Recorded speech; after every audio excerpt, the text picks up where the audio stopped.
Hi, this is James Rankin, and we're here at the beautiful resort of South Shore Harbor. Have the pleasure of being with Crystal, and she's going to be helping me throughout the presentation. The reason we're here is to introduce you to a concept that I feel will change your life, and that is the power of optimism. I've been studying optimism now for the last 25 years. I've written a couple of books, one of which is called Power of the Creed. This was written back in 2000. I was fascinated with the Optimist Creed, which we'll talk about later on. But it breaks down each of the tenets and gives you a clear understanding of how optimism can change and transform your life into something special.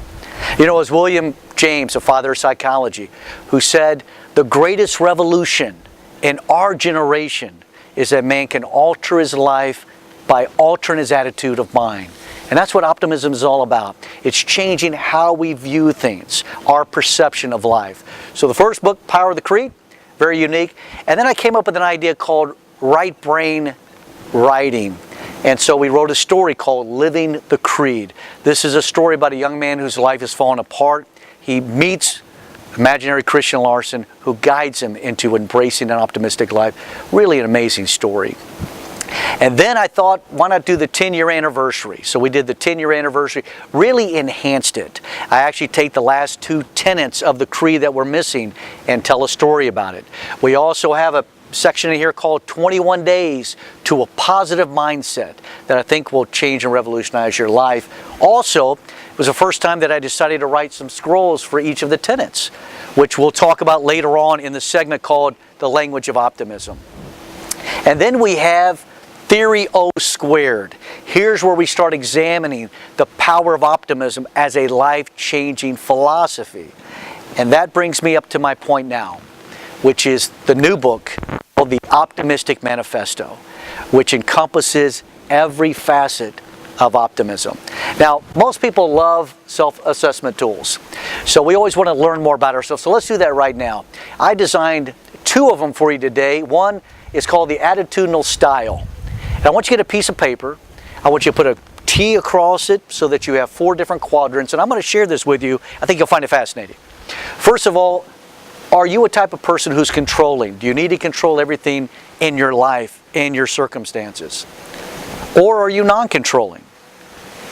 Next, and this is fundamental, how do you view problems and challenges? Are they temporary or is it a permanent part of life? Record your answer, and I'll identify what those are. And Crystal, what I also want to do is show the philosophical school of thought for each one of those, and I'll do that today as well. First of all, if you're a controlling person but you see problems as temporary, you are considered a skeptic. And it was Oscar Wilde who said, the skeptic is a person who knows the price of everything but the value of nothing. Think about this. Skepticism is the philosophical school, and their whole attitude is there's uncertainty in everything. You cannot know everything for sure. To me, I don't know about you, that's not the kind of life I want to live. I like absolutes. And I think if I'm going to have a philosophy, it needs to be a solid foundation that I can bank on. Next, if you're controlling and you see problems as permanent, you are considered a pessimist. Now, good news, you're not stuck with yourself, because there's anything about you that you address and pay attention to, you can change. So if you are pessimistic, you can change. But these people want to control everything. They see problems as permanent. They're not very happy people. They expect the worst, and they typically get the worst. I've heard it said that a pessimist doesn't see a donut. They just see the hole in the middle. Not real pretty. And the example I use, 2 guys standing by a window. One's an optimist, one's a pessimist. The optimist sees the beauty of a sunset, the wonder of nature. The pessimist sees cobwebs in the window pane. So not really a good place to be. It's also been said a pessimist is a person who feels bad when they should feel good, because they're going to feel worse when they start to feel better. I know that's silly, but it makes sense. And I'm saying that you can change.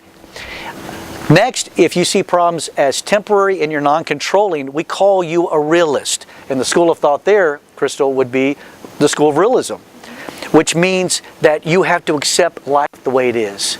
There's no idealism. There's no thought of the future. There's no imagination. Things are as they are. So once again, a realist cannot change their world because they accept everything. We want to strive to become an optimist, because if you see problems is temporary, you're non-controlling, you become an optimist. You look for the very best in life. In fact, we'll have some examples later on that I'll share with you, but being optimistic will really change your perception. It also improves your health. Do you realize they've done a lot of research on this? I'm going to share this with you real quick. Becky Levy did a 20-year research project on the aging, and she found out some amazing statistics. Those people who viewed aging in an optimistic way live 7 years longer than their counterparts. So in other words, being pessimistic is equivalent to smoking a pack of cigarettes a day. Also, Greg Jacobs did some research and found out that those people who were optimistic were less prone to get flus. They had stronger immune systems, and they also healed quicker and many times overcame cancer. So your attitude plays a very important part in your physical health. And it was also Michael Mogdam who basically came up with the concept of NAT, which is negative automatic thought, which means what's the first thing that comes in your mind? Is it negative or is it positive? And being the optimistic guy I am, I said, why don't we rename that to Pat? So the first thought in my mind is positive. I have a positive automatic thought process. And I think you can have that too. So it really does make sense. Now, Crystal, I actually wrote a book called the Optimistic Leadership Principle Formula. And what I did is identified 16 characteristics of optimistic leaders. It's pretty amazing. And so once again, what I like to do, and we can do this together, let's do the assessment with the leadership. So once again, get a piece of paper, put a T down the middle of it, and on the top write tell, and on the bottom write show. And on the left side, right and duty. So let me clarify that. When you're working with people and you're leading people, do you like to tell them what to do, or do you show them? Do you think it's a right to be a leader, or is it a duty to be a leader? Indicate your answer for me now. You got it? Let's identify.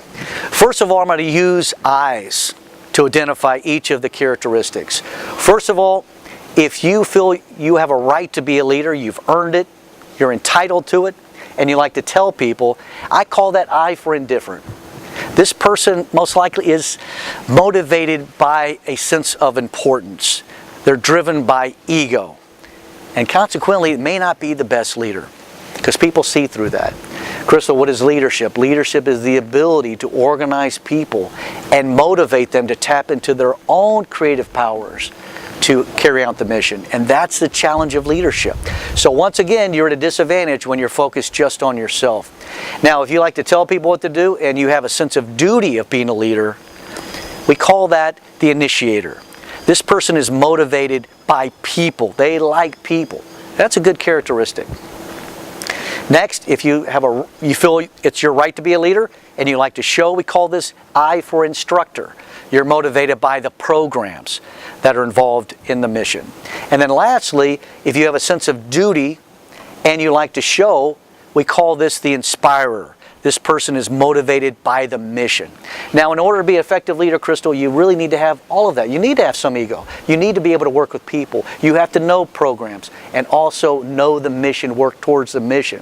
But my attitude is, if I can be an optimistic leader, I have an advantage over everybody else. And it really will make a huge difference in your life. So if you want to incorporate that, that would be great. And once again, what we're going to do over the next 2 sessions is we're going to talk about the language of optimism. I'm going to talk about the optimistic creed. We're going to talk about scrolls and manifestos. And then the last one, we're going to break down philosophy of optimism. So you don't want to miss that. And for more information, it'll be on your screen here in just a little bit. Thank you. Thank you for your interest in the philosophy of optimism. For more information, please contact us at james@rainmakerpub.com. Our number, 409-370-9975. Till then, I want to remind you to think big, act bold, and be optimistic. Take care.